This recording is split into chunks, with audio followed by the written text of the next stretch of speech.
ಇವತ್ ಜಿಮ್ ಅಲ್ಲಿ ಅರ್ಜುನ್ ಸರ್ ಸಿಗ್ತಾರೆ ಅಂತ ಅನ್ಕೊಂಡೇ ಇರ್ಲಿಲ್ಲ. ಎಸ್, ನೀನು 14 ದಿವಸ ಅಷ್ಟಿರೋ ನಮ್ ಬಾಡಿ ಬಿಟ್ಟು ಕಾಂಪಿಟೇಷನ್ಗೆ. ಇವತ್ ಬೆಳಗ್ಗೆ ಕಾರ್ಡಿಯೋ ಮಾಡಲಿಲ್ಲ, ತರಕಾರಿ ತಗೊಂಡ್ಬಂದು ಸೀದಾ ಜಿಮ್ ಕಡೆ ಹೋದೆ. ಹೋಗಿ ಲೆಗ್ ನ ಕಂಡೀಷನ್ ಚೆಕ್ ಮಾಡ್ಕೊಂಡು ಸ್ಟಾರ್ಟ್ ಮಾಡ್ಕೊಂಡೆ ಲೆಗ್ ವರ್ಕೌಟ್ ನ. ನೋಡಿ, ಹೆವಿ ಸುಸ್ತಾಗ್ತಾ ಇತ್ತು ಇವತ್ತು. ಅದಕ್ಕೆ ಎಷ್ಟು ಲೋ ವೇಟ್ಸ್ 5 ಕೆಜಿ ಪ್ಲೇಟ್ ಹಾಕೊಂಡ್ ಮಾಡ್ತಾ ಇದೀನಿ. ಸೊ ಅದಾದ ರೇಟು ಡಂಬಲ್ ಪ್ರೆಸ್ ಮುಡ್ಕೊಂಡೆ. ಆಮೇಲೆ ಹೆವಿ ಅಂದ್ರೆ ಹೆವಿ ಸುಸ್ತಾಗ್ತಾ ಇತ್ತು.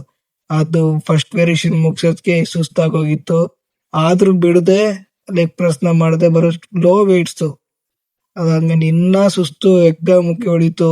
ಆದ್ರೂ ಬಿಡದೆ ಮತ್ತೆ ಲ್ಯಾಟ್ ರೈಸ್ ಮಾಡ್ಕೊಂಡು ಯಾವ್ದೆಲ್ಲ ಮಾಡ್ಬೋದು.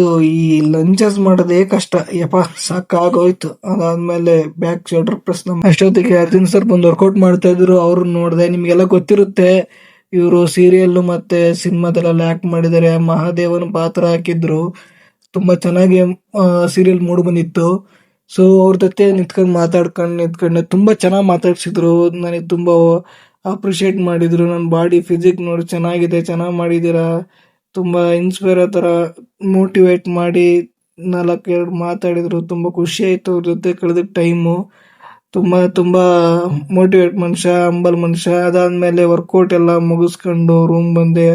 ಅಯ್ಯಯ್ಯೋ, ಎಷ್ಟೊತ್ತಿಗೆ ಬಂದು ಮೀಲ್ ತಿಂತೀನಿ ಅಂತ ಕಾಯ್ತಾ ಇದ್ದೆ. ಹೆವಿ ಅಂದ್ರೆ ಹೆವಿ ಸುಸ್ತು.